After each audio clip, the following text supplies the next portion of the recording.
Je suis Zoé. Pour celles qui ne me connaissent pas, je suis une ancienne infirmière qui a refusé de continuer dans une voie qui la rendait malheureuse et qui s'est reconvertie dans les technologies esthétiques.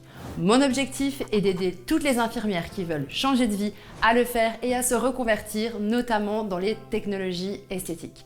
C'est pour cela que j'ai créé le mouvement et la communauté Infirmièrely. Et avant de commencer, je vous invite à vous abonner si ce n'est pas déjà fait et à laisser un like pour soutenir la chaîne. Aujourd'hui, on retrouve Agathe, infirmière libérale qui a développé en parallèle de son activité un cabinet en technologie esthétique. Elle a décidé de s'associer avec une praticienne esthétique afin qu'elle puisse profiter des compétences et de la clientèle de l'une et de l'autre. Et sans plus tarder, on va retrouver Agathe et visiter son cabinet en région parisienne. Suivez-moi. Salut Agathe. Bienvenue au salon. Merci, je te suis. Oui. Par ici. Merci. Voilà. Ok. Ma petite salle de soins.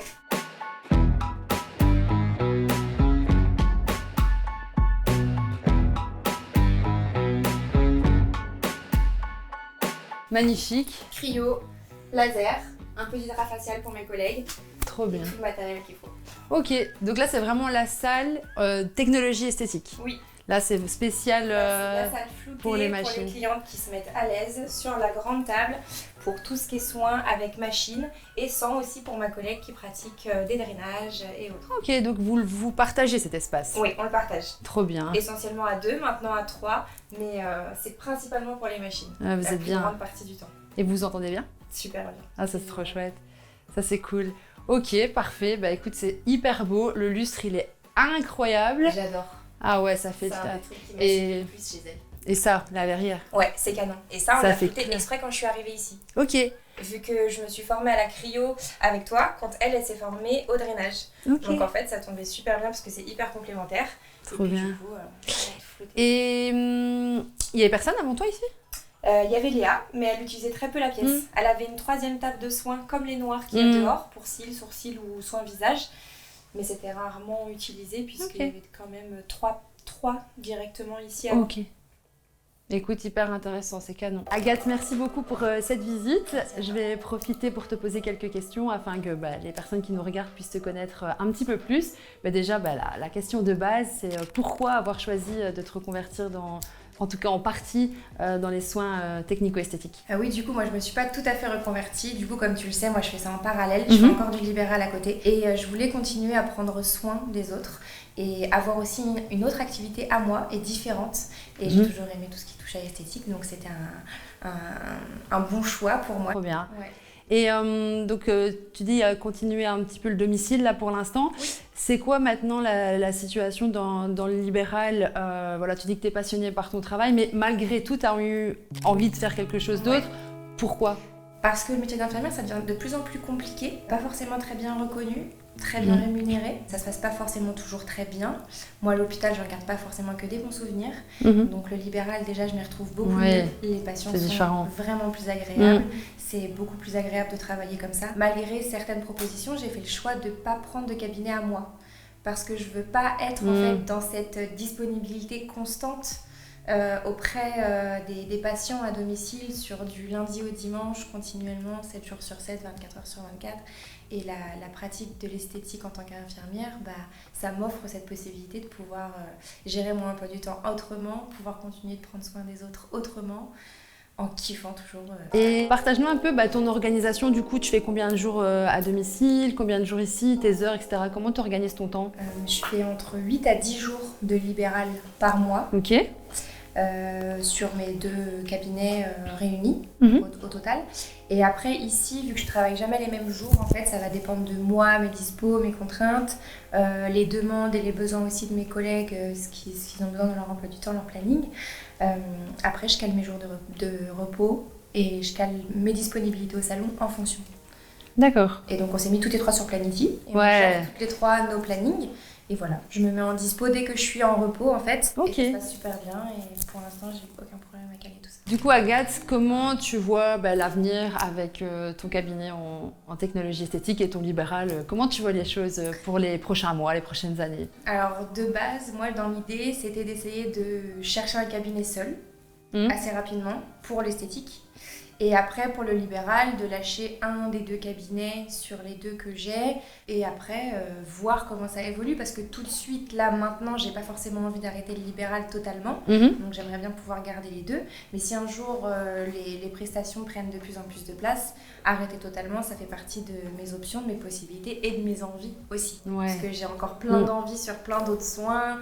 J'ai trop hâte que tout avance pour pouvoir tout faire.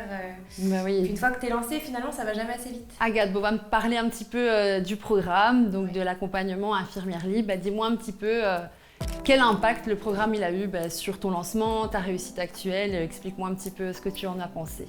Moi déjà, je me serais pas lancée sans infirmière libre. Déjà, ça a été la découverte qui a fait que je me suis lancée. Sinon, je pense que j'aurais pas eu le cran. Tu penses ? Je manquais de quelque chose. J'avais besoin d'une petite tape, tu vois. Et ça a été la petite tape, tu vois. Moi, j'étais à fond dans la formation pour créer l'entreprise, pour me former à mon premier soin, la cryo, et j'ai dévoré ça et c'était génial. On va rebondir aussi sur ce qui s'est passé là il y a quelques semaines avec le laser. Oui. Le laser dont on parle depuis des semaines, voire des mois, où tu hésitais beaucoup à le faire parce que parfois avec la cryolipolyse, tu as eu un petit peu de difficultés en termes de chiffre d'affaires. Parfois, c'était un petit peu plus difficile certains mois. Et j'ai essayé de t'expliquer que c'était important d'avoir plusieurs prestations. Oui, c'est vrai qu'il y a un moment où la cryo, ça m'a lâché niveau clientèle. J'ai fait des grosses promos d'entrée, ça a super bien marché tout de suite. Et après la promotion de lancement, en fait, il y a eu un blanc de clientes. Et puis, c'était là où aussi il devait se lancer l'été, qui ne s'est jamais lancé, en tout cas en France. C'était la pluie. Qui a envie de faire un summer body quand il y a un temps où on a envie de manger de la raclette? Personne. Exact. Donc j'avais plus de clientes. et ça fait des mois à zéro. Et en fait, après, il faut quand même payer les charges de la machine. Il faut quand même payer les mensualités ou les trimestrialités qu'elle me coûte, puisque je les ai pris en leasing. Et ça n'a pas été facile. Du coup, j'ai dû puiser dans mes ressources de libéral pour pouvoir répondre à mes besoins d'argent, on va dire. Et ça a été assez compliqué. Entre-temps, après, j'ai reçu les impôts, j'ai reçu l'URSSAF. Alors que je voulais me lancer dans des nouvelles activités, dans des nouvelles machines, justement au salon, pour essayer de faire d'autres prestations que la cryo, il y a tout ça qui m'est tombé dessus en fait. Et je me suis dit, en fait, je peux plus rien faire. Je suis gelée, c'est mort. Et je t'en ai parlé et j'étais pas bien. Et j'en ai parlé aussi à Léa. Et on a parlé du laser. Et j'en ai parlé aussi avec une autre personne qui fait partie de ton programme, avec qui j'ai noué des liens entre-temps. Et je me suis dit, allez, coup de poker. Coup de poker. J'en ai parlé à Léa, je dis, est-ce qu'on ferait pas un coup de poker là? Elle me dit, j'ai trop envie de faire le laser, viens on le fait ensemble. J'ai dit, moi je veux bien le faire avec toi. En plus, il y a les autorisations qui sont sorties, t'as le droit, j'ai le droit, on peut le faire toutes les deux. Je suis prête à lancer un coup de poker, là j'ai plus rien. Je suis à 2 doigts de faire un prêt parce que je vais pas pouvoir payer tout ce qu'il me demande. Ça va être la cata, viens on y va. Si ça marche, c'est génial. Si ça marche pas, je vais à la banque. Et ça a marché. Et je t'ai contacté et tu m'as aidé et tu m'as... Comme d'hab. T'as été toi, voilà. Et tu m'as porté et voilà. Et du coup, je me suis lancée. Ça a fait, je crois, 48 heures. Ouais, je te l'avais dit. Hein. Pour que les personnes qui nous regardent comprennent un petit peu, donc le choix de la cryolipolyse seul est un choix qui est compliqué. Pourquoi ? Parce que la cryolipolyse, c'est un soin qui est extrêmement rentable, mais qui amène difficilement la clientèle. Pourquoi ? Parce que soit les gens ne connaissent pas, c'est des soins qui coûtent beaucoup d'argent. L'objectif est de perdre en centimètres de tour de taille pour l'été. Comme elle l'a dit, voilà, cette année, on a un été un petit peu pourri, donc c'est un petit peu compliqué. Moi, j'aime bien avoir la cryolipolyse en deuxième prestation. La première, la number one, ça reste le laser. Le laser, pourquoi ? Parce que c'est extrêmement rentable, ça amène de la clientèle facilement. Et derrière ça, on arrive à vendre les autres soins qui sont plus difficiles à vendre, comme la cryo, mais super rentables, ou des soins un peu moins rentables, mais qui amènent également de la clientèle, comme par exemple l'hydrafacial ou les soins visage, quels qu'ils soient. Agathe, quel conseil donnerais-tu à une infirmière qui, tout comme toi, a envie de changer de vie et qui peut-être n'ose pas le faire ? Pour moi, et je pense que c'est aussi le créneau de notre génération, on est dans un délire où il faut aimer ce qu'on est en train de faire, aimer notre boulot, et que ça devient vachement important comparé aux générations d'avant qui allaient bosser pour ramener un salaire malgré le fait que les journées étaient à faire. Donc mon conseil, ce serait déjà en priorité ça. Et après, la majeure partie des personnes qui m'en parlent, je les oriente sur infirmière libre direct. Faut être accompagné par la bonne personne, savoir se faire pousser, pas lâcher, avoir quelqu'un qui te soutient tout le temps dans toutes tes démarches, qui sait où te guider dans tout ce que tu as à faire, parce que monter une entreprise, c'est pas si évident que ça. Moi, si tu m'avais pas guidée avec ta formation, j'aurais pas su comment faire. J'aurais pu chercher, mais ça aurait été galère, ça m'aurait pris du temps. Est-ce que ça m'aurait découragée? Peut-être, parce qu'en plus, je suis pas très patiente. Donc oui, c'est probable. Et pourtant, tu as eu des galères et tu as toujours tenu. J'en ai eu Franchement, des galères, ouais. mais j'ai pas lâché, mais parce que j'étais à fond et parce que tu étais aussi toi à fond derrière. Et je sais que tu l'es avec tout le monde et c'est ça qui est ouf. J'essaie. Mais c'est intéressant ce que tu dis sur le fait de faire quelque chose qui nous plaît. C'est important. Alors, infirmière, on le fait souvent par vocation, mais les conditions font que c'est plus tenable. Le milieu de l'esthétique, c'est vrai que moi, j'aime bien. C'est pour ça qu'on trie un petit peu aussi les personnes dans le programme. Il y a des personnes, ils vont y voir un échappatoire, de se dire « Ah, mais en fait, si tu n'aimes pas, c'est pas possible. » Parce que tu vas pas le faire avec le cœur. D'ailleurs, dans la partie mindset de ma formation, je parle aussi des forces et des faiblesses qu'on peut avoir pour développer une activité, parce que c'est hyper important de travailler dans sa zone de génie, là où on est le plus fort, parce que lorsqu'on est passionné, en fait, ça se ressent et on attire les gens à soi comme un aimant. Moi, c'est ce qui marche beaucoup pour moi, c'est que j'aime tellement ce que je fais que ça se ressent et les gens sont attirés par moi. Et dans mon cabinet, c'est la même chose. Et c'est ce que je dis aux filles lorsqu'elles développent leur activité, vous devez transpirer votre business. Vraiment, ça doit se ressentir que vous kiffez de ouf ce que vous faites et vous n'allez pas avoir à faire beaucoup d'efforts parce que les gens vont arriver à vous sans que vous deviez faire énormément d'efforts, vraiment. Donc c'est hyper important.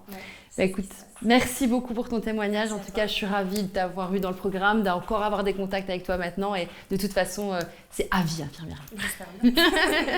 Voilà, on arrive à la fin de cette vidéo. J'espère qu'elle aura pu vous inspirer et vous montrer que tout est possible quand on s'en donne les moyens, surtout quand on est aussi forte que nous, les infirmières.